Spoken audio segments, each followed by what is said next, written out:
So there's this guy, Prospero, who used to be the Duke of Milan, which sounds impressive until you learn his entire management style was, let my brother handle it while I read. His brother Antonio, shockingly, took that as an invitation to stage a coup, and Prospero and his toddler daughter Miranda got shipped off in a boat that was basically a floating regret.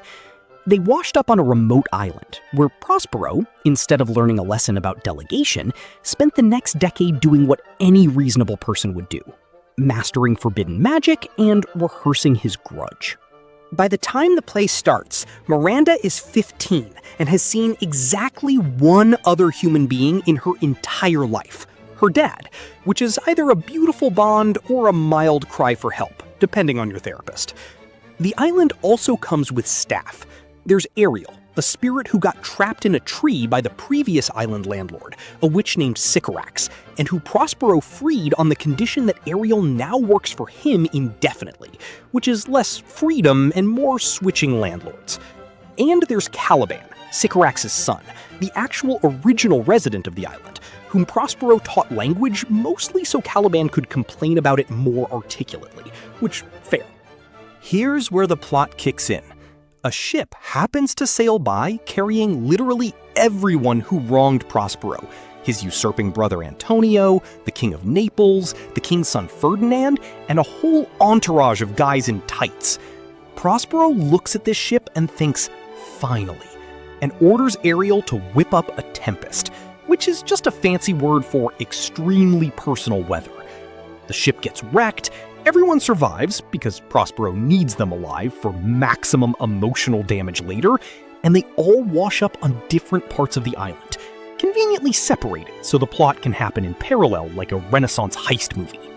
Ferdinand, the prince, ends up alone and immediately runs into Miranda, who has literally never seen a man who isn't her father, and reacts the way you'd expect. Which is to say, she's instantly smitten and calls him practically a miracle, a word she is using correctly for the first time in her life.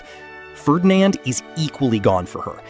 Prospero, watching this unfold, is thrilled, because a royal marriage was basically plan B all along.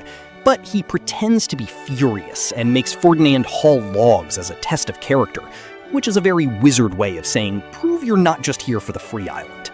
Meanwhile, on a completely different beach, the king's brother Sebastian and Prospero's own brother Antonio, the original usurper, wake up, look at each other, and immediately start planning another coup, because apparently that's just what these guys do at parties. They decide to murder the sleeping king of Naples so Sebastian can take the throne, proving that some people don't learn lessons, they just relocate their crimes. Ariel, who is basically running surveillance on the entire island at this point, overhears the plot and wakes everyone up just in time, because Ariel's job description has apparently expanded to include invisible bodyguard. And then you've got the comic relief trio, which honestly should have been the title of the play. Caliban stumbles across Stefano, a drunk butler, and Trincolo, a drunk jester, who survived the wreck by floating on a wine barrel. Priorities intact. Caliban, deciding these two absolute disasters are gods because they have booze, immediately pledges allegiance and pitches them on a plan to murder Prospero and take over the island. This is easily the worst assassination plot in theater history, involving a stolen magic robe, a distraction by shiny clothes, and zero actual weapons training. Ariel, again doing the Lord's work, leads them through brambles and a swamp instead, because sometimes the best defense is just letting idiots wander into nature. Eventually, Prospero decides he's done enough scheming, and it's time for the big reveal. He has Ariel appear to the guilty nobles disguised as a harpy, screaming at them about their old crimes, which is essentially a supernatural intervention with worse table manners. It works. Everyone is racked with guilt, especially the king, who thinks his son Ferdinand is dead and figures this is cosmic payback, which, given everything, is not an unreasonable read. Then comes the twist nobody saw coming, except everybody, because it's a comedy. Prospero forgives them. All of them. Even his own brother, the guy who literally stole his job and exiled him to a swamp island for over a decade. Prospero just decides, you know what? Revenge is exhausting and pivots straight to reconciliation, revealing Ferdinand alive and freshly engaged to Miranda, which turns the whole family feud into an accidental wedding announcement. The king is delighted his son isn't dead, and now has a fantastic backstory for the in-laws.